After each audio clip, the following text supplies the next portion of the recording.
नमस्कार दोस्तों, आप सभी का स्टडी फॉर यूपीएससी पीसीएस में स्वागत है। आज तारीख है 12 दिसंबर 2023 ईस्वी और आज का न्यूज़पेपर और आर्टिकल डिस्कशन का वीडियो होगा। ये बिहार स्पेशल के भी कुछ न्यूज़ हैं। पकड़ुआ विवाह के बारे में भी बात करेंगे हम लोग, क्योंकि चर्चा में रहता है तो कई बार उसको संवैधानिक प्रावधानों से जोड़कर पूछ सकता है आपसे। यूपीएससी ने 2019 ईस्वी में पीटी में पूछा था कि अपने मनपसंद से विवाह करना संविधान किस आर्टिकल के तहत मूल अधिकार में शामिल है। तो इस तरह की चीज़ें को भी मैं बताऊंगा आज आपको। और पता ही होगा आपको हेडलाइन क्या है। हेडलाइन है कि 370 जो धारा निरस्त किया गया था, स्पेशल स्टेटस, क्या बोल रहा हूँ मैं, स्पेशल स्टेटस जो ख़त्म किया गया था किसका, तो जम्मू कश्मीर का, और उसको दो भागों में बांट दिया गया था। जम्मू कश्मीर का रीजन एक हो गया और लद्दाख का रीजन एक हो गया, जिसमें लद्दाख को यूटी बना दिया गया without assembly, UT without assembly, और जम्मू कश्मीर को यूटी बनाया गया था विथ असेंबली परिसीमन किया गया। असेंबली के लिए भी लॉ बना दिया गया है, रिजर्वेशन भी कर दिया गया है, और चुनाव होगा अगले साल सितंबर तक वहाँ। सुप्रीम कोर्ट ने कल बोला कि धारा 370 को जो निरस्त करने का फैसला था वो बिल्कुल सही फैसला था, लेकिन भारत सरकार को निर्देशित भी किया है कि अगले साल के सितंबर से पहले वहाँ पर इलेक्शन हो जाने चाहिए, है ना।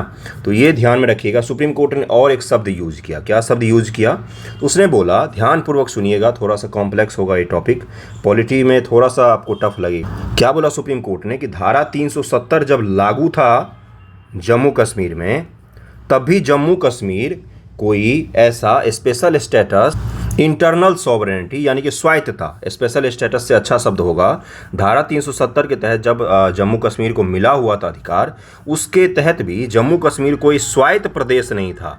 ध्यान से सुनिएगा मैं जो कह रहा हूँ। सुप्रीम कोर्ट ने बोला कि जम्मू कश्मीर ना तो पहले स्वायत्त था ना तो आज स्वायत्त है। भारत के जितने भी राज्य हैं वैसा ही राज्य एक जम्मू कश्मीर भी था, लेकिन वहाँ पर एक शब्द उसने यूज किया, एसिमेट्रिक फेडरलिज्म।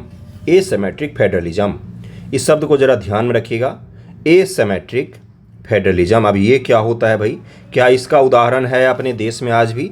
एसिमेट्रिक फेडरलिज्म, असमान संघवाद। अब इसका मतलब क्या होता है, ध्यान से सुनिएगा। संघवाद का मतलब होता है जहाँ पर एक केंद्र होगा, सेंटर होगा, और उसके एंटिटी होंगे, राज्य होंगे। जैसे बिहार राज्य हो गया, जैसे तमिलनाडु राज्य हो गया, जैसे नागालैंड हो गया, जैसे आपका पंजाब राज्य हो गया, ठीक है। और इनके बीच में शक्तियों का बंटवारा होगा। तो ये तो हो गया संघवाद, ठीक है, ये तो समझ में आ गया होगा। एसिमेट्रिक संघवाद का मतलब होता है कि बिहार के साथ सेंटर का जो शक्तियों का बंटवारा होगा वो अलग होगा, नागालैंड के साथ अलग होगा, जम्मू कश्मीर के साथ अलग होगा। यानी कि पूरे संघ में समान रूप से शक्तियों का बंटवारा नहीं किया गया है, किसी किसी को ज़्यादा शक्तियाँ दी गई हैं, किसी को कम शक्तियाँ दी गई हैं। इसी को क्या कहा था? एसिमेट्रिक फेडरलिज्म, असमान संघवाद। ये टर्मिनोलॉजी जरूर ध्यान में रखिएगा, एग्जाम में आपके काम आ सकता है। अब एसिमेट्रिक फेडरलिज्म में क्या था कि देखिए, किसी एक राज्य को, जैसे जम्मू कश्मीर राज्य है, जम्मू कश्मीर राज्य को सेंट्रल गवर्नमेंट ने, कल सुप्रीम कोर्ट ने एक शब्द यूज किया कि उस समय जम्मू कश्मीर को भारतीय संघ का हिस्सा बनाने के लिए उसको कुछ विशेष अधिकार दिए गए थे। इसका मतलब ये कतई नहीं था कि जम्मू कश्मीर को स्वायत्तता प्रदान की गई थी। सुप्रीम कोर्ट के मैं शब्द यूज कर रहा हूँ, आप ध्यानपूर्वक सुनिएगा, एग्जामिनेशन में यूज कीजिएगा इसको लिखने में। सुप्रीम कोर्ट ने बोला कि जम्मू कश्मीर को हमने संविधान में, जब हम देश का निर्माण कर रहे थे, सारे राज्यों को भारत के संघ से जोड़ रहे थे, उस दौरान हमने जम्मू कश्मीर को भारतीय संघ का हिस्सा बनाने के लिए हमने उसको कुछ स्पेशल शक्तियाँ दी थी। इसका ये कतई मतलब नहीं है कि जम्मू कश्मीर के पास अपना संविधान था, अपना झंडा था, ये सब कुछ था, उसके बावजूद वो स्वायत्त प्रदेश नहीं था, वो भारतीय संघ का एक हिस्सा था। यानी कि 370 निरस्त होने से पहले भी जम्मू कश्मीर हमारा अभिन्न अंग था, और 370 निरस्त होने के बाद भी जम्मू कश्मीर हमारा अभिन्न अंग है। उसका संविधान पहले अगर था तो हमारे संविधान के नीचे आता था, उसका झंडा पहले भी हमारे झंडे के नीचे आता था, लेकिन अब जो है वो समान रूप से सब कुछ लागू कर दिया गया है। ये ध्यान में रखिएगा। एसिमेट्रिक फेडरलिज्म भी समझ में आ गया होगा आपको। फेडरलिज्म समझ में आता है ना आपको? जैसे भारत है, दो तुलना मैं करूँगा तो समझ जाएंगे आप। भारत है और यूएस है। यूएस में जितने United State of America, United State of America, United Arab अमीरात, इसमें क्या होता है ना, बहुत सारे राज्य जो हैं वो क्या करते हैं, मिलकर एक केंद्र का निर्माण करते हैं कि हम सब एक हो जाते हैं और हम एक सशक्त केंद्र का निर्माण करते हैं। और राज्य क्या करते हैं, केंद्र को कुछ विशिष्ट शक्तियां दे देते हैं, जैसे संचार, रक्षा और विदेश से जुड़े हुए मामले दे देते हैं। यूनाइटेड अरब अमीरात में भी कुछ इसी तरह का है। अलग अलग कबीलों, अलग अलग डायनेस्टी वहाँ पर रूल करते हैं। जैसे दुबई का प्रिंस आपने सुना होगा, इसी तरह से अलग अलग जगहों के प्रिंस होते हैं, वहाँ पर शासन करते हैं। वो सब एक होकर यूनाइटेड अरब अमीरात का गठन करते हैं। उसी प्रकार से अमेरिका के अलग अलग राज्य एक होकर यूनाइटेड स्टेट ऑफ अमेरिका का निर्माण करते हैं, जिसमें केंद्र के पास शक्तियाँ होती हैं, राज्यों के पास ज़्यादा शक्तियाँ होती हैं, लेकिन किसी भी राज्य को ये अधिकार नहीं होता है कि वो इस संबंध को तोड़कर देश से अलग हो जाए। ये क्लियर हो गया अमेरिका का। लेकिन भारत में स्थिति अलग थी। भारत में पहले केंद्र का निर्माण हुआ, केंद्र ने राज्यों को शक्तियां दी हैं, न कि राज्य ने मिलकर केंद्र बनाया है। कोई यहाँ पर समझौते का परिणाम नहीं है। केंद्र ने राज्यों को शक्तियां दी हैं, अलग अलग राज्यों को अलग अलग तरीके से भारतीय संघ में शामिल किया गया। ये क्लियर हो गया, जिसमें जम्मू कश्मीर को कुछ स्पेशल स्टेटस के साथ शामिल किया गया था। इसी के तहत हैदराबाद को सैन्य कार्रवाई के द्वारा संघ में शामिल किया गया, जूनागढ़ को जनमत के द्वारा शामिल किया गया था। ठीक है, ये सब कहानी तो पता चल गया। तो ये हो गया अपना देश का और अमेरिका में अंतर। ओके, अब अमेरिका में क्या होता है। अमेरिका में अभी मैंने बताया केंद्र और राज्य दो अलग अलग एंटिटी होते हैं, और चूंकि केंद्र जो है उसका निर्माण राज्यों ने किया है मिलकर, इसलिए वहाँ पर राज्यों में भी नागरिकता होती है। अमेरिकी नागरिकों के पास दो नागरिकता होती है। एक तो पहले स्टेट के नागरिक होते हैं, जिस राज्य से बिलोंग करते हैं, उसके बाद वो अमेरिका के नागरिक होते हैं। जबकि भारत में क्या है, एकल नागरिकता का प्रावधान है। कोई भी बिहार का नागरिक नहीं हो सकता है, बिहार का निवासी हो सकता है, नागरिक वो केवल भारत का होगा, भारतीय गणराज्य का पासपोर्ट बनेगा उसका। ये आपको ध्यान में रखना है। ओके, आगे बढ़ें। एसिमेट्रिक फेडरलिज्म समझ में आ गया, उससे जुड़ी हुई चीज़ें अगर पूछी जाती टर्मिनोलॉजी, तो एसिमेट्रिक फेडरलिज्म को ध्यान में रखते हुए आप उसको लिखिएगा। ओके, अब मैं आपको थोड़ा सा 370 के बारे में डिटेल में बता देता हूँ, क्योंकि अब आ जाके ये कंक्लूड हो गया। कंक्लूड होने का मतलब क्या होता है, जैसे EWS आरक्षण कब दिया गया, 2019 में दिया गया। उस पर फैसला कब आया है, तो 2023 में आया है सुप्रीम कोर्ट का फैसला। इसी तरीके से कौन सा चीज़, तो धारा 370 को कब निरस्त किया गया, तो 2019 में। सुप्रीम कोर्ट ने उस पर मुहर कब लगाया है, तो कल लगाया है।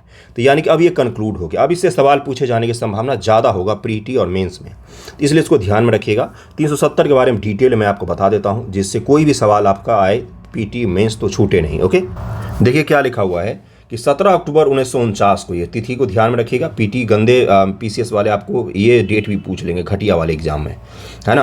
अनुच्छेद 370 के एक अस्थायी उपबंध टेम्परेरी प्रोविजन के रूप में भारतीय संविधान में जोड़ा गया था।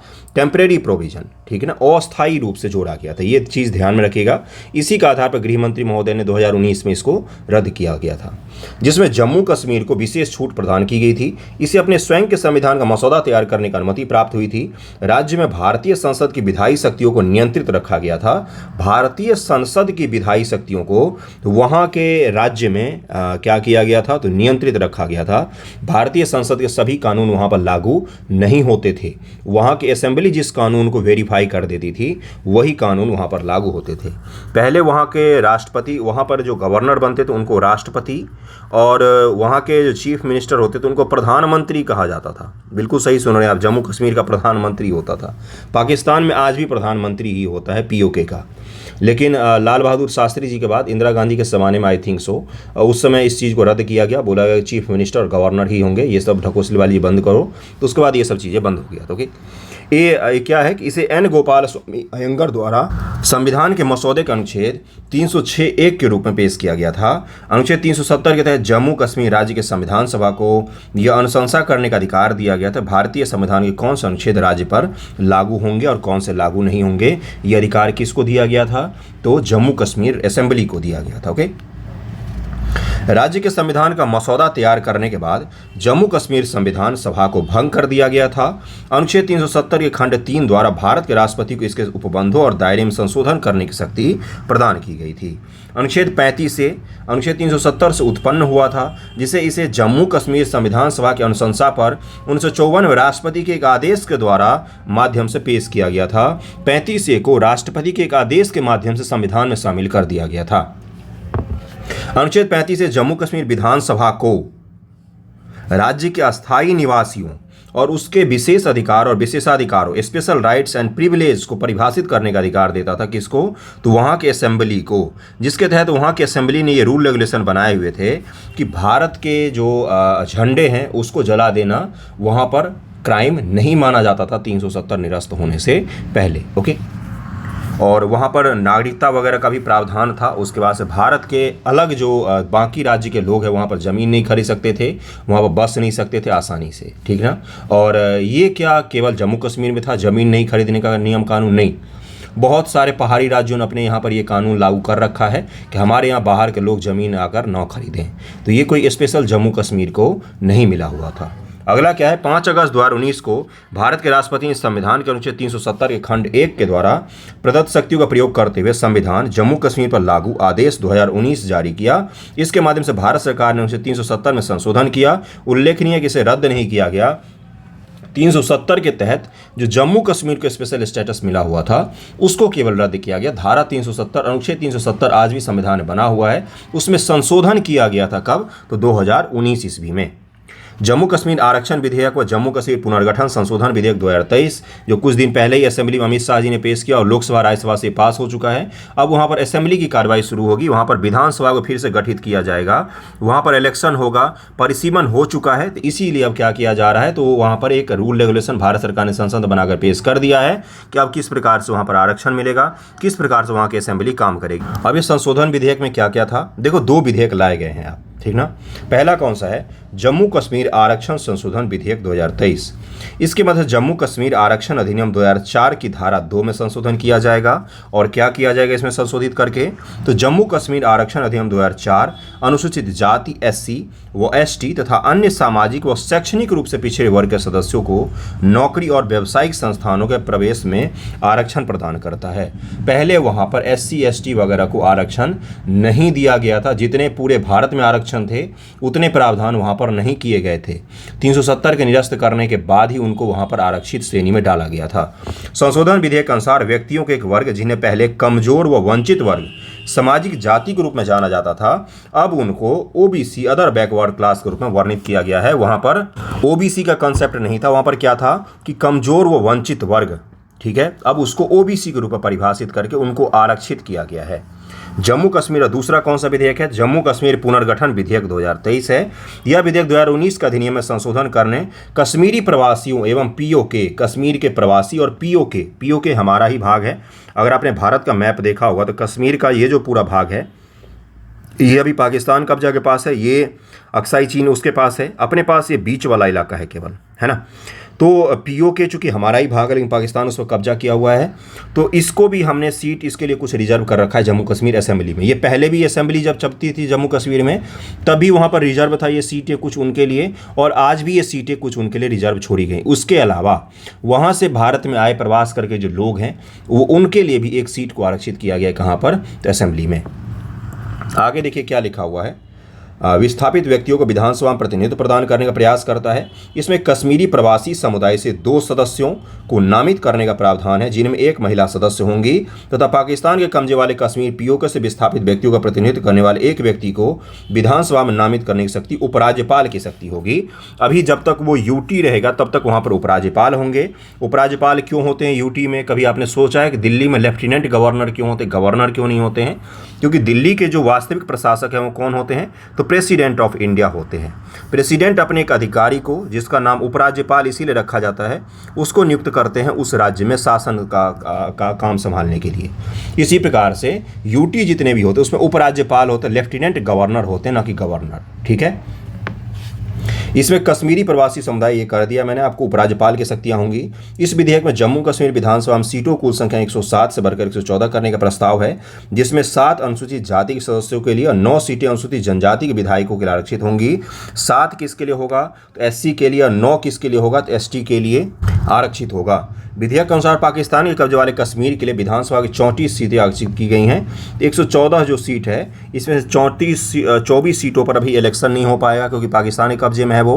बाकी के जितने सीट होंगे उस पर इलेक्शन होगा और उसी के आधार से क्या होगा, वहाँ पर सरकार बनेगी। इसलिए विधानसभा के संबद्ध प्रभावी शक्ति 83 है, जिसे संशोधन द्वारा बढ़ाकर 90 करने का प्रयास किया गया है। जीरो टेरर प्लान, आपको मैंने बताया था कि zero terror plan Amit Shah ji ने बोला हुआ है कि 2026 तक हम क्या करेंगे, कश्मीर में जीरो टेरर प्लान को 100% लागू कर देंगे। अब गृह मंत्री महोदय ने बोला है तो थोड़ा सा सीरियसली पढ़ना चाहिए कि भाई जीरो टेरर प्लान क्या है। इसका तात्पर्य है कि धारा 370 निरस्त करने के बाद सबसे बड़ा जो आपका तर्क दिया गया वो ये दिया गया कि धारा 370 के कारण से वहाँ पर आतंकवादी घटनाएं ज़्यादा होती हैं। लेकिन आपको पता होना चाहिए कि धारा 370 निरस्त होने के बाद पिछले 2021 से लेकर 2023 के बीच में करीब में 200 आर्मी के जवान शहीद हुए हैं। कहाँ पर, जम्मू कश्मीर में। इसमें ऑफिसर भी शामिल है, कैप्टन, मेजर, इस श्रेणी के ऑफिसर आर्मी के भी वो भी शामिल हैं। तो कहाँ आपका जीरो टेरर प्लान दिख रहा है? कहीं ज़मीन पर तो नहीं दिख रहा है, लेकिन 370 निरस्त होने के बाद की ये घटना है, उससे पहले की घटना नहीं है। अब इसके पीछे जो भी रीजन हो, इंटरनल हो या एक्सटर्नल हो, लेकिन है तो ना टेरर वहाँ पर। अभी भी टेरर तो समाप्त नहीं हुआ ना। आपने बोला था 370 निरस्त होने के बाद टेरर समाप्त हो जाएगा, तो 200 आर्मी के जवान इसमें नवयुवक शामिल होते। अभी भी राजौरी में कुछ दिन पहले भी कितने सारे जवान शहीद हो गए। तो ये तो है ही ना अभी समस्या। तो जीरो टेरर प्लान क्या है? तो zero terror plan Jammu Kashmir से आतंकवाद को खत्म करने के लिए भारत सरकार द्वारा शुरू की गई व्यापक रणनीति को संदर्भित करता है। यह योजना पिछले 3 वर्षों से प्रभावी है। 2026 तक पूर्ण रूपेण कार्यान्वयन तो निर्धारित है कि 2026 तक जीरो टेरर को 100% इम्प्लीमेंट कर दिया जाएगा। ये ठीक है। अब अगला देखिए क्या लाइन लिखा हुआ है कि जम्मू कश्मीर को विशेष दर्जा देने वाले अनुच्छेद 370 के निरस्त होने के बाद क्षेत्र में आतंकवादी में उल्लेखनीय गिरावट आई है। आतंकवाद में देखिए एक चीज़ मैं आपको बताता हूँ, जैसे स्टोन पेल्टिंग, इसके अलावा जो इंटरनल रूप से बहुत ज़्यादा समस्याएं होती थी टेररिज्म को लेकर, उसमें कहीं ना कहीं क्या हुआ है, गिरावट तो दर्ज की गई है। कश्मीर में थोड़ा बहुत तो खुशहाली आई ही है और नॉर्मेसी की तरफ धीरे धीरे बढ़ रहे हैं। और ये क्रमिक रूप से चलने वाला एक क्या है, तो एक कार्य है। ये एक दिन में नहीं होता है। कोई भी राज्य, कोई भी स्टेट के लिए एक दिन में आप खुशहाली डिसाइड नहीं कर सकते हैं। और एक चीज़ मैं बताता हूँ, दिल्ली में, पटना में, लखनऊ में बैठकर आप कश्मीर के लोग खुश हो गए हैं, ये आप नहीं क्या कर सकते हैं, तो बता सकते हैं। कश्मीर का हाल कश्मीर के लोग ही बता सकते हैं। परिसीमन क्या होता है, तो परिसीमन भी किया गया वहाँ पर। परिसीमन के बारे में बताया था मैंने आपको। परिसीमन क्या होता है, प्रत्येक जनगणना के बाद परिसीमन का प्रावधान किया गया संविधान में, लेकिन हमेशा परिसीमन होता नहीं है, उसको एक्सटेंड कर दिया जाता है आगे के लिए। परिसीमन के तहत लोकसभा, विधानसभा की सीटों का बंटवारा किया जाता है। परिसीमन की कवायद एक स्वतंत्र उच्चाधिकार प्राप्त पैनल द्वारा की जाती है, जिसे परिसीमन आयोग के नाम से जाना जाता है, जिसके आदेश पर कानून का प्रभाव होता है। किसी भी अदालत द्वारा उस पर सवाल नहीं उठाए जा सकते। सुप्रीम कोर्ट, संसद तक में परिसीमन जो आयोग जो फैसला लेती है उस पर कोई भी सवाल नहीं उठाया जा सकता। सबसे पावरफुल आयोग होती है देश की है। ओके, 1952, 62, 72, 2002 का अधिनियम के आधार पर 4 बार वर्ष 1952, 63, 73, 2002 परिसीमन आयोग का गठन किया गया है। किसी निर्वाचन क्षेत्र को उसकी जनसंख्या के आधार, पिछली जनगणना के आधार पर फिर से परिभाषित करने की कवायद पिछले कई वर्षों से की जा रही है। किसी निर्वाचन क्षेत्र की सीमा बदलने के अलावा इस प्रक्रिया के परिणामस्वरूप राज्य में सीटों की संख्या में बदलाव हो सकता है, और बदलाव कर दिया गया है। पहले 107 था, अब 114 सीट कर दिया गया है। तो ये 370 से जुड़ा हुआ हर चीज़, मैंने आपको कश्मीर से जुड़ा हुआ हर चीज़ बता दिया है। बाकी अगर सवाल पूछेगा तो एसिमेट्रिक फेडरलिज्म टर्मिनोलॉजी से पूछ सकता है कि ये क्या है, और केंद्र राज्य संबंधों के आलोक में इसकी व्याख्या कीजिए। इस प्रकार से सवाल पूछ सकता है। तो एसिमेट्रिक फेडरलिज्म समझ में आ गया होगा। अगले टॉपिक पर चलें। अगला टॉपिक क्या है आज? अगला टॉपिक है सेमीकंडक्टर्स जुड़ा हुआ। बार बार मैंने पढ़ाया है, लेकिन इतनी बार मैं पढ़ाऊंगा कि आपको याद हो जाए, क्योंकि ये बहुत ही इंपॉर्टेंट है। इसी के तहत मैंने एक PLI स्कीम पढ़ाई थी, जिससे PT एग्जामिनेशन में आपसे 69 BPSC में पूछा गया। उससे पहले ही मैं पढ़ा चुका था PLI स्कीम, है ना। प्राइमरी लिंक्ड योजना करके था, ऐसे ही था एक इनिशिएटिव, जिसके तहत भारत में इलेक्ट्रॉनिक्स उद्योग, इलेक्ट्रॉनिक्स मैन्युफैक्चरिंग, देखिए मैं आपको बताता हूँ चीज़ों को थोड़ा सा डिटेल में समझिएगा। भारत जो है वो हार्डवेयर में अभी पिछड़ा हुआ है। हार्डवेयर क्या होता है भाई? तो हार्डवेयर हो गया। सॉफ्टवेयर में तो हम विश्व में लीडर हैं, ये चीज़ तो मानना पड़ेगा। सॉफ्टवेयर में हम विश्व में लीडर हैं। IT में, इंफॉर्मेशन टेक्नोलॉजी सॉफ्टवेयर के निर्माण में हमारे देश में दुनिया के सबसे ज़्यादा सॉफ्टवेयर बनते हैं। और सऊदी अरब जितना का रुपये का तेल बेचता है, उतने रुपये का हम सॉफ्टवेयर बेच लेते हैं दुनिया भर में। ठीक है, आगे बढ़ें। लेकिन हार्डवेयर जो है इसमें हम पिछड़े हुए हैं। और जब तक सॉफ्टवेयर आपका जो है वो हार्डवेयर के अनुसार होना चाहिए, और हार्डवेयर उद्योग जो है ये कहीं ना कहीं ज़्यादा बेनिफिशियरी होता है और डिपेंडेंसी आपकी बाकी देशों पर कम करता है। ठीक है, अब हार्डवेयर उद्योग जो है इसमें कौन कौन सा चीज़ आता है, तो इसमें इलेक्ट्रॉनिक्स, मोबाइल, लैपटॉप, ये सब कुछ आता है। उसके अलावा हार्डवेयर में और भी चीज़ें आती हैं जिसका निर्माण भारत में नहीं होता है। उसी के तहत में एक छोटा सा चीज़ है जिसका नाम है सेमीकंडक्टर चिप। ठीक है, सेमीकंडक्टर चिप जो होता है ये आने वाले युग में जो इसको बनाने महत्ता हासिल कर लेगा उसका पूरी दुनिया की इकॉनमी पर कंट्रोल होगा। अभी अगर वर्तमान में बात करें तो चीन, लेकिन इसमें एक छोटा सा देश है जो लीडर है, वो है ताइवान। ताइवान वर्ल्ड लीडर है किसके उद्योग में, तो सेमीकंडक्टर के उद्योग में। सेमीकंडक्टर भी दो तरीके के होते हैं सेमीकंडक्टर चिप, एक होता है मेमोरी चिप, एक होता है एडवांस चिप। ठीक है, एडवांस चिप जो होते हैं उसका उपयोग कहाँ पर किया जाता है, तो आजकल के ज़माने में जो भी आप हाईटेक कोई भी टेक्नोलॉजी देखते हैं, स्वचालित कार हो, ऑटोमेटेड कार हो, ऑटोमेटिक गन हो, या ऑटोमेटिक कोई और हथियार हो, जो हथियार क्या हो तो ऑटोमेटिक तरीके से चले, इंसान की उसमें कोई भी संलग्नता ना हो। इसके अलावा जो ड्रोन आप सुनते हो उन सभी जगहों पर किसका उपयोग किया जाता है, उन सभी जगहों पर उपयोग किया जाता है आपका एडवांस चिप का। एडवांस चिप बनाने की टेक्नोलॉजी बहुत ही कठिन होती है, दुनिया में कुछ ही देश इसको बना पाते हैं। सोचिए, भारत दुनिया की 5वीं बड़ी इकॉनमी है, लेकिन भारत आज तक एक सेमीकंडक्टर का चिप का निर्माण नहीं कर पाया है। ठीक है, और हम पूरे जत्न के साथ इसमें लगे हुए हैं कि हम सेमीकंडक्टर चिप का निर्माण अपने देश में कर सकें, जिससे हमारी आने वाली जो अर्थव्यवस्था होगा जिसमें सेमीकंडक्टर चिप का वही योगदान होगा जो आज की अर्थव्यवस्था में तेल का योगदान है। तो सेमीकंडक्टर चिप पर से हमारी निर्भरता खत्म हो जाएगी। अपने देश में मोबाइल फ़ोन से लेकर हर चीज़ के लिए सेमीकंडक्टर बाहर से आयात करना पड़ता है, जो आयात जब इतना हम कम कर देंगे उतना ज़्यादा आत्मनिर्भर हम बनते जाएंगे। तो सेमीकंडक्टर चिप के निर्माण को लेकर भारत सरकार बहुत कोशिश कर रही है, और United State of America, Japan, इन सब देशों के साथ हमने समझौता भी किया कि हमारे यहाँ पर किसका निर्माण हो, तो सेमीकंडक्टर चिप का निर्माण हो। ठीक है, अमेरिका के साथ हमने समझौता किया है। आने वाले समय में आपको सेमीकंडक्टर चिप का निर्माण भारत में दिख सकता है। जापान की एक कंपनी आई भी थी भारत, लेकिन फिर वो चली भी गई, क्यों गई पता नहीं। तो सेमीकंडक्टर चिप को लेकर भारत सरकार 70% तक मदद कर रही है। अब आप सोच सकते हैं, अगर 100 रुपये का आपका कारोबार हो रहा है, भारत में सेटअप करेंगे, अगर आपको कॉस्ट लग रहा है, तो 70 रुपया भारत सरकार देने को तैयार है। किस उद्योग के लिए, तो सेमीकंडक्टर उद्योग के लिए। ओके, तो इस चीज़ को समझिएगा ज़रा। देखिए अगला क्या लिखा हुआ है कि टुडे विथ 50% फाइनेंस सपोर्ट और 20% सब्सिडी। 50% तो आपको फाइनेंस में सपोर्ट करते हैं, 20% सब्सिडी भी देते हैं, 70% का मदद भारत सरकार देने को तैयार है। ओपन सेल चल रहा है, जाकर सब्सिडी और फाइनेंस का फ़ायदा उठाए, सेमीकंडक्टर उद्योग लगाएं। तो सेमीकंडक्टर के बारे में थोड़ा सा और बता देता हूं मैं आपको। जैसे पीटी मेंस में अगर सवाल पूछे जाते हैं, जो कि मुझे लग रहा है कि संभावना पूछा जाएगा, यूपीएससी में, बीपीएससी में, कहीं पर भी सवाल तो आपको जरूर दिखेंगे आने वाले समय में। ओके, तो इसको ज़रा देख लेते हैं डिटेल। देखिए क्या लिखा हुआ है, सेमीकंडक्टर या अर्धचालक ऐसी सामग्री होती है जिसकी चालकता सुचालकों यानी कि कंडक्टर और जो आपका कुचालक होते हैं, इंसुलेटर, उसके बीच में होता है। सेमीकंडक्टर की चालकता के मध्य की होती है। ये सिलिकॉन या जर्मेनियम जैसे शुद्ध तत्व अथवा गैलियम आर्सेनाइड या कैडमियम सेलेनाइड जैसे यौगिकों के रूप में हो सकते हैं। सामान्य तौर पर जब भी आप चिप का नाम सुनते हो सिलिकॉन चिप ही बोल देते हो, लेकिन इतने सारे अर्धचालक होते हैं जो प्रवृत्ति में तो नेचर में तो क्या होते हैं, तो अर्धचालक होते हैं। इनको हल्का सा हीट दिया जाता है, उसके बाद ये क्या हो जाते हैं, तो ये चालक का काम करने लग जाते हैं, और इनका इसीलिए उपयोग किया जाता है इलेक्ट्रॉनिक्स उद्योग में बहुत ज़्यादा।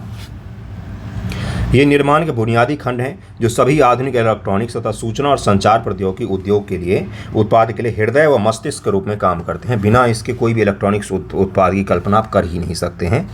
ये चिप वर्तमान में ऑटोमोबाइल, घरेलू उपकरण, ईसीजी मशीन, आवश्यक चिकित्सक उपकरण के अभिन्न अंग हैं, और कार और ड्रोन, हथियार, हर चीज़ में इसका यूज़ किया जाएगा, हर जगह इसका उपयोग किया जाएगा।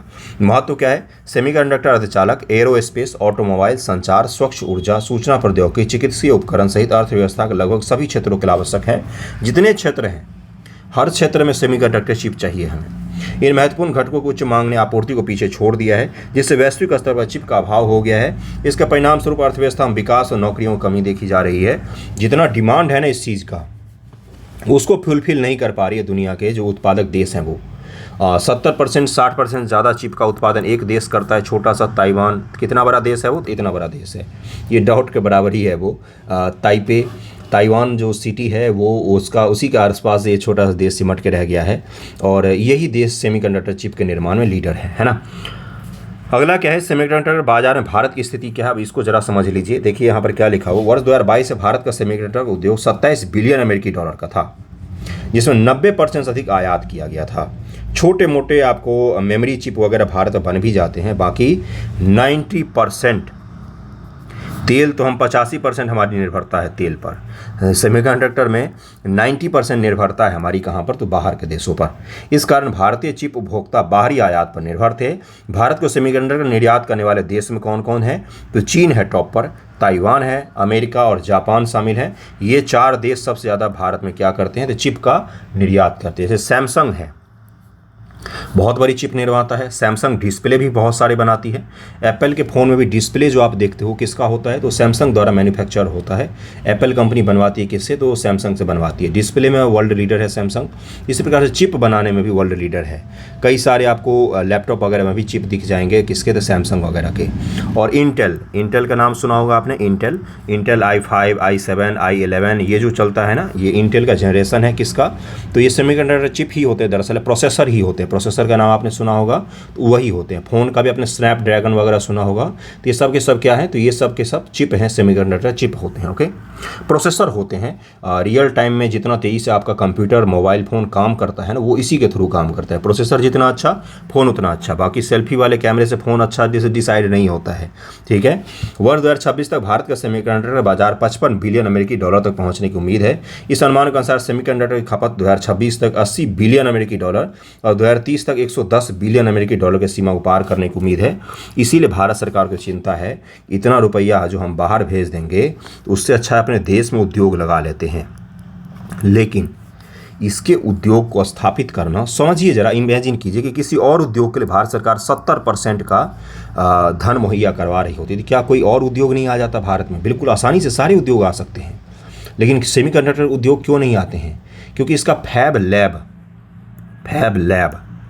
इस लैब को स्थापित करना बहुत ही कठिन काम है, जिसमें सेमीकंडक्टर का निर्माण होता है। आपका जो नाखून है, उस नाखून पर छोटे छोटे 10 लाख चिप रखे जा सकते हैं, उनको जोड़कर एक प्रोसेसर बनता है।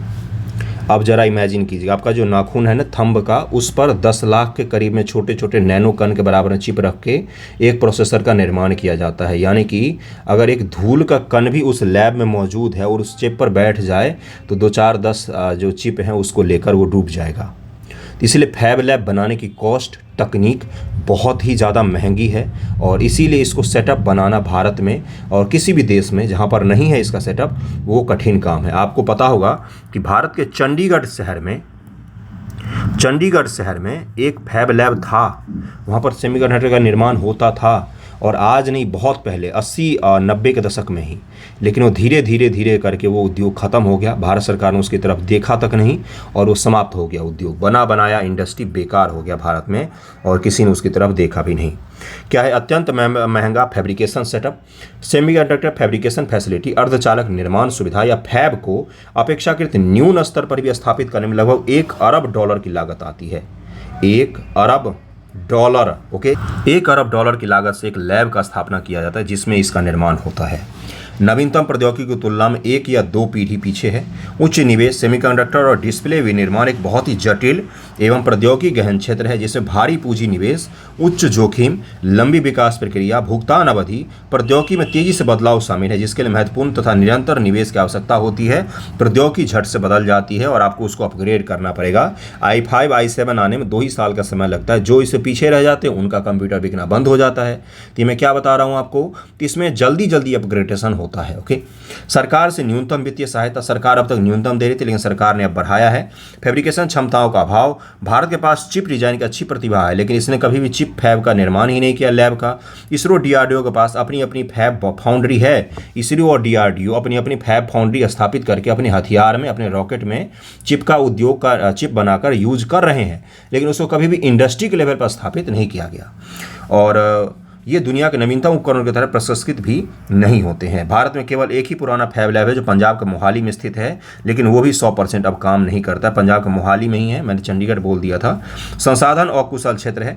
चिप्स फैब के लिए काफ़ी जल की ज़रूरत होती है, जिसके लिए लाखों लीटर स्वच्छ जल, बेहद स्थिर बिजली आपूर्ति, अधिक भूमि व अत्यधिक कुशल कार्यबल की आवश्यकता होती है।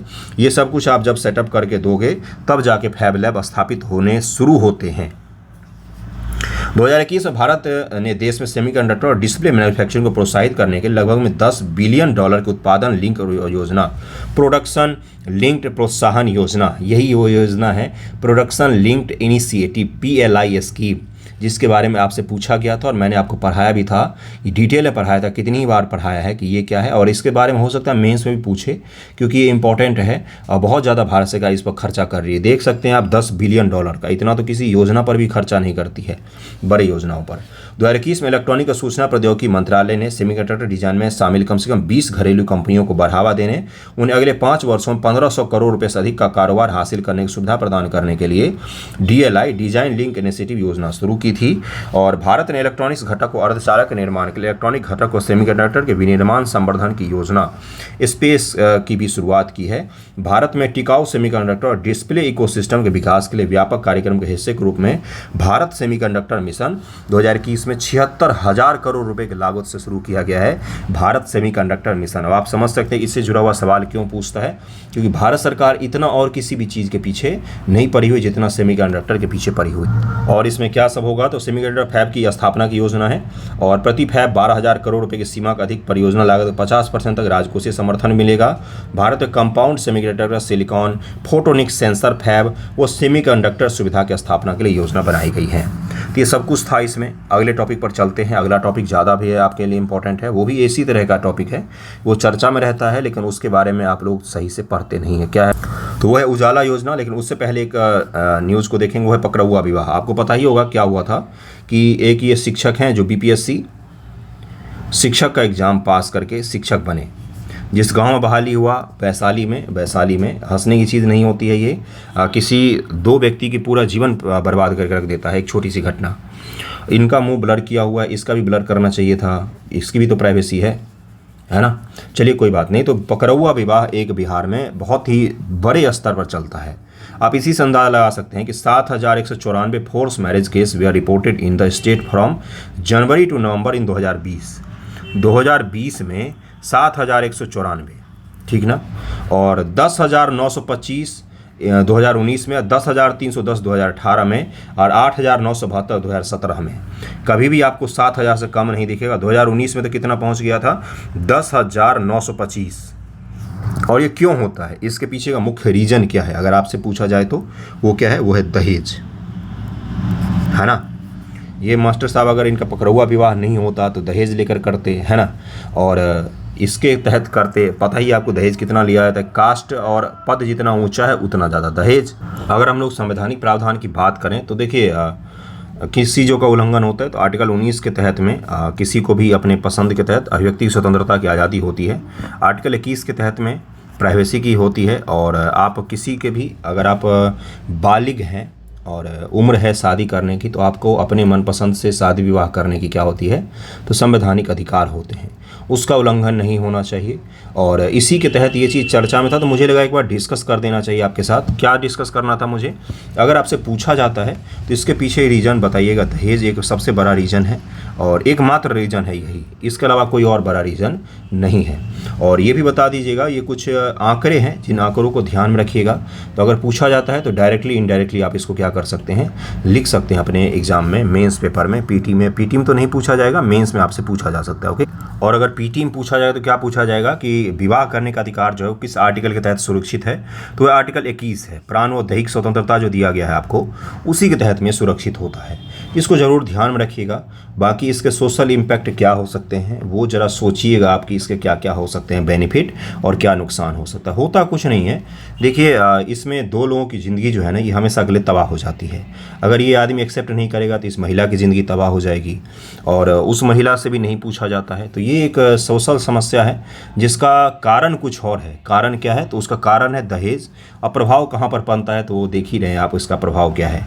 इतने हज़ारों में केस आते हैं इसके सामने। चलिए आगे बढ़ते हैं। उजाला स्कीम के तहत में LPG off take under Ujala scheme अब cooking gas price in India affordable than other. देखिए जो इन सब चीज़ों के मंत्री हैं पेट्रोलियम और गैस वगैरह के, उन्होंने बोला है कि जो अपने देश में पेट्रोलियम और इन सब चीज़ों का प्राइस है वो सही है। उजाला योजना की बात की है उन्होंने, तो उजाला योजना के जरा जान लेते हैं, उसका हकीकत भी देख लेते हैं कि योजना तो शुरू किया गया लेकिन रीफिलिंग कितने लोग करवाते हैं। आपने घर घर सिलेंडर तो बांट दिया लेकिन दोबारा फिलिंग करवाते हैं कैसे, कितने लोग हैं। गैस का दाम कहाँ चला जाता है, चुनाव आता है तो आप गैस का दाम कम कर देते हैं, चुनाव जाता है तो फिर गैस का दाम बढ़ा देते हैं। इसको ज़रा सा देख लेते उजाला योजना की हकीकत क्या है, किस प्रकार से न केवल पर्यावरण बल्कि महिलाओं के अधिकार को भी सुरक्षित करता उजाला योजना। देखिए क्या है, तो ये खाना पकाने के लिए लकड़ी, कोयला, गोबर के उपले आदि ईंधनों का उपयोग करने वाले ग्रामीण और वंचित परिवारों को LPG जैसे स्वच्छ ईंधन उपलब्ध कराने के उद्देश्य से पेट्रोलियम प्राकृतिक गैस मंत्रालय ने प्रमुख योजना के रूप में प्रधानमंत्री उज्ज्वला योजना की शुरुआत की थी। खाना पकाने के पारंपरिक ईंधन का उपयोग ग्रामीण महिलाओं के स्वास्थ्य के साथ साथ पर्यावरण पर भी हानिकारक प्रभाव डालता है, ग्रीन हाउस का भी इमिशन होता है। साथ ही साथ खाना पकाते समय जो उनके नाक से धुआं जाता है वो स्वास्थ्य को बहुत ज़्यादा नुकसान पहुँचाता है, हद से ज़्यादा नुकसान पहुँचाता है। ओके, तो ये महिलाओं के स्वास्थ्य से लेकर पर्यावरण तक के लिए हितैषी योजना थी। ये महिलाओं को सशक्त बनाने, उनके स्वास्थ्य की रक्षा करना, भारत में खाना पकाने का उपयोग किए जाने वाले अंधाधुंध ईंधन के कारण होने वाली मौतों की संख्या में कमी लाना, जीवाश्म ईंधन जलाने से घर के अंदर वायु प्रदूषण जिसको इंटरनल प्रदूषण बोलते हैं, इंटरनल पॉल्यूशन, आपके घर के अंदर का जो पॉल्यूशन है वो कॉस्मेटिक आइटम के कारण भी क्रिएट हो सकता है। परफ्यूम और अलग अलग जो कॉस्मेटिक आइटम आप यूज करते हो उसके कारण भी इंटरनल पॉल्यूशन बन सकता है, खाना पकाने के कारण भी हो सकता है। और ये क्या हो सकता है, ये जो ईंधन होते हैं लकड़ी के जलाने, इनके कारण से भी इंटरनल पॉल्यूशन बन सकता है। गंभीर श्वसन बीमारियों से छोटे बच्चे को भी बचाना था, महिलाओं को भी स्वच्छ रखना था। विशेषता क्या था इस योजना में, BPL परिवार, यहीं से आपके PT का सवाल शुरू होता है, को प्रत्येक LPG कनेक्शन के लिए 1600 रुपये की वित्तीय सहायता प्रदान की जाती है। उज्ज्वला 2.0 लाभार्थियों के डिपॉजिटरी फ्री LPG कनेक्शन के साथ पहला रिफिल व एक चूल्हा मुफ्त दिया जाता है। उज्ज्वला 2.0 में पहला रिफिल भी आपको फ्री दिया जाएगा और एक चूल्हा भी आपको मुफ्त में दिया जाता है। मुफ्त में क्या, आप ही के टैक्स पेयर्स के पैसे से मिलता है, ये सरकार को अपने घर से थोड़ी ला के देती है। इस योजना के अंतर्गत लाभार्थियों को मुफ्त LPG कनेक्शन प्राप्त होते हैं। इन लाभार्थियों को 14.2 किलोग्राम सिलेंडर के पहले 6 रिफिल या फिर 5 किलोग्राम सिलेंडर के 8 रिफिल पर भी सब्सिडी प्राप्त होती है, उसके बाद सब्सिडी भी प्राप्त नहीं होती है। ओके, लाभार्थी चूल्हा स्टोव की लागत पहली रिफिल के भुगतान के लिए EMI सुविधा के विकल्प का चयन कर सकते हैं। इतने छोटे से 2000-1500 के चूल्हे आते हैं, उसके लिए भी EMI विकल्प दिया गया है। तो आप समझ सकते हैं देश का वास्तविक इकोनॉमिक कंडीशन क्या है। 2000 रुपये का भुगतान, 3000 का भुगतान भी अगर आपको EMI पर करना पड़ता है तो BPL परिवारों की स्थिति को ज़रा अंदाज़ा लगाइए क्या है वो, है ना। लाभार्थी सीधे अपने बैंक खातों में सब्सिडी राशि प्राप्त करने के लिए पहल स्कीम से भी जुड़ सकते हैं। और PMUY योजना चरण 1 1 मई 2016 को शुरू किया गया था। इस योजना के तहत मार्च 2020 तक वंचित परिवारों को 8 करोड़ LPG सिलेंडर जारी करने का लक्ष्य रखा गया था और वो जारी कर दिया गया था। इससे बहुत सारे सिलेंडर बांटे गए, ये तो सच्चाई है। योजना के तहत 8 करोड़ LPG कनेक्शन जारी कर LPG कवरेज को 1 मई 2016 62% से बढ़ाकर 21 तक 99.8% करने में सहायता प्राप्त हुई। 99.8% LPG कवरेज अपने देश में।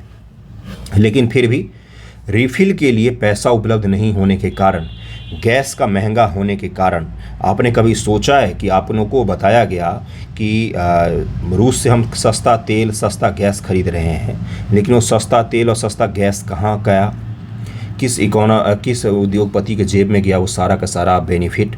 आपको तो नहीं मिला, तेल तो सस्ता नहीं हुआ भारत में, गैस तो सस्ता नहीं हुआ भारत में। तो गैस सस्ता नहीं होने के कारण से 99.8% कवरेज होने के बावजूद रिफिल नहीं करवा पाते हैं लोग, है ना।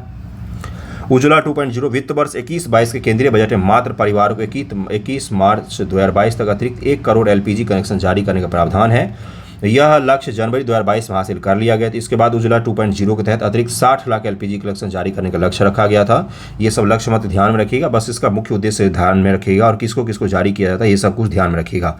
और सबसे ज़्यादा दिक्कत क्या होती है इसमें, तो रिफिल का दिक्कत है। रिफिल नहीं करवाते हैं लोग क्योंकि पैसे का अभाव होता है। सरकार एक ही बार फ्री में रिफिल करवाती है, सही से रिफिल नहीं होता है। गैस का दाम बढ़ रहे हैं, सब्सिडी भी कट की जा रही है धीरे धीरे। तो उज्ज्वला योजना को ध्यान रखिएगा। अगले टॉपिक पर चलते हैं। अगला टॉपिक बिहार स्पेशल जुड़ा हुआ है। क्या है कि 10 सितंबर दिसंबर 2023 को केंद्रीय गृह मंत्री अमित शाह की अध्यक्षता में, पता ही आपको, पटना में मुख्यमंत्री सचिवालय स्थित संवाद में 26वीं पूर्वी क्षेत्रीय परिषद की बैठक हुई।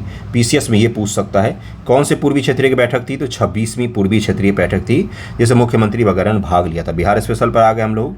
केंद्र सरकार के निर्देश पर पटना में पूर्वी क्षेत्रीय परिषद की पांचवीं बार यह बैठक हुई है। इससे पहले 58, 63, 85 और 2015 में भी बैठक हो चुकी है पूर्वी क्षेत्रीय परिषद। कहाँ पर, तो पटना में। जैसे बिहार, झारखंड, उड़ीसा, पश्चिम बंगाल के मंत्री वरिष्ठ अधिकारी शामिल थे। मुख्यमंत्री ने 28 फरवरी 2020 में उड़ीसा में पूर्वी क्षेत्रीय परिषद की बैठक में भाग लिया था। इससे पहले जब हुआ तो कहाँ पर हुआ था, तो वर्तमान के उड़ीसा में हुआ था। मुख्यमंत्री ने बैठक में कहा कि राज्य सरकार ने अपने संसाधनों से जाति आधारित जनगणना करा ली है। इसके आंकड़ों को जारी कर दिया। इसके अनुसार बिहार में बहुत सारे लोगों को क्या बोला गया, 13,17,25,310 हैं, जिसमें 53,72,72,022 लोग बिहार के बाहर रह रहे हैं, 12,53,000 राज्य में रह रहे हैं। और जनगणना भी हमने करवा लिया। ओबीसी, एससी, एसटी वगैरह की आबादी भी बता दी, और ये भी बता दिया कि हमने आरक्षण ही बढ़ा लिया है और इसको देश भर पर लागू किया जाए। ये सब कुछ वहाँ पर बातचीत चल रही थी जिसको मैंने कल में डिटेल बता दिया था। मुझे बस ये बताना था कि कितनी भी बैठक थी, ये तो 26वीं बैठक थी। इससे पहले कब कब हो चुका है, इस फैक्ट को ज़रा ध्यान में रख लीजिएगा। बाकी अगले वीडियो में जल्द ही मिलेंगे हम लोग अगले टॉपिक में।